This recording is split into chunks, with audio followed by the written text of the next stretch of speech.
जय श्री कृष्ण मित्रों, इस दिव्य यात्रा में आपका स्वागत है। हे कृष्ण जी, जो भक्त भी आज इस वाणी को सुन रहे हैं उनके जीवन में आपकी कृपा बनी रहे और हर कठिनाई दूर हो। तो दोस्तों, आइए बिना देरी किए हुए श्री कृष्ण के अमृत उपदेशों की इस अद्भुत यात्रा को शुरू करते हैं। श्री कृष्ण कहते हैं कि तकलीफ़ देकर मुझसे अपनी खुशी की दुआ मत करना, लेकिन अगर किसी को एक पल की खुशी देते हो तो अपनी तकलीफ़ की फ़िक्र मत करना। माली रोज़ पौधे को पानी देता है, मगर फल सिर्फ मौसम में ही आते हैं। इसलिए जीवन में धैर्य रखें, प्रत्येक चीज़ अपने समय पर होगी। प्रतिदिन बेहतर काम करें, आपको उसका फल समय पर अवश्य मिलेगा।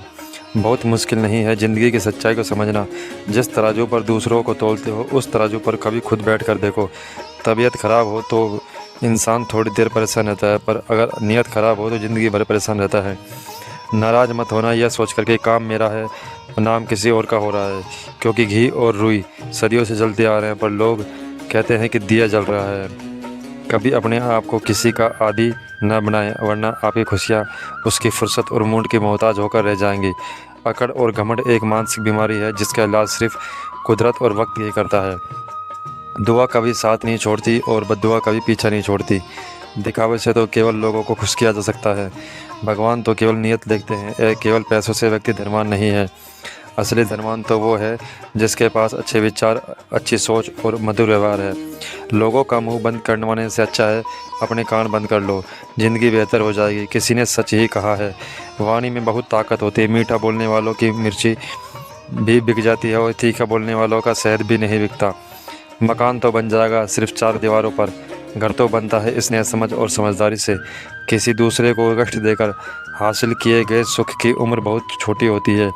जीवन में खुद की बुराइयां सुनना भी बेहद ज़रूरी है, क्योंकि यदि रोज़ तारीफ़ सुनते रहेंगे तो कभी आगे नहीं बढ़ पाओगे। हौसला मत हारो, अगर तुझे दर्द मिला है तो दवा भी ज़रूर मिलेगी। जो दोगे वही लौट कर आएगा, चाहे इज्जत हो या धोखा। धैर्य रखना, निराश मत होना, क्योंकि जिसने तुम्हें लिखा है वह ब्रह्मांड का सबसे बड़ा लेखक है।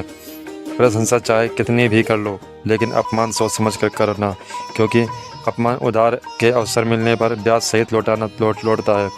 आप पीछे जाकर अपने अतीत को नहीं सुधार सकते, लेकिन आज काम करके अपने आने वाले भविष्य को ज़रूर सुधार सकते हैं। श्री कृष्ण कहते हैं कि जो लोग आपसे जलते हैं उनसे घृणा मत कीजिए, क्योंकि ये वही लोग हैं जो स्वीकार कर चुके हैं कि आप उनसे बेहतर हो।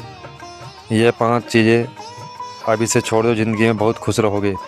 आपको खुश करना, दूसरों से और ज़्यादा उम्मीद रखना, ज़िंदगी को अतीत में जीना, अपने आप को किसी से कम समझना और बहुत ज़्यादा सोचना। बदल जाओ वक्त के साथ या फिर वक्त को बदलना सीखो। मजबूरियों को मत कोसो, हर हाल में चलना सीखो। जय श्री कृष्ण। तो दोस्तों, ये थी आज की हमारी अमृत उपदेश की यात्रा।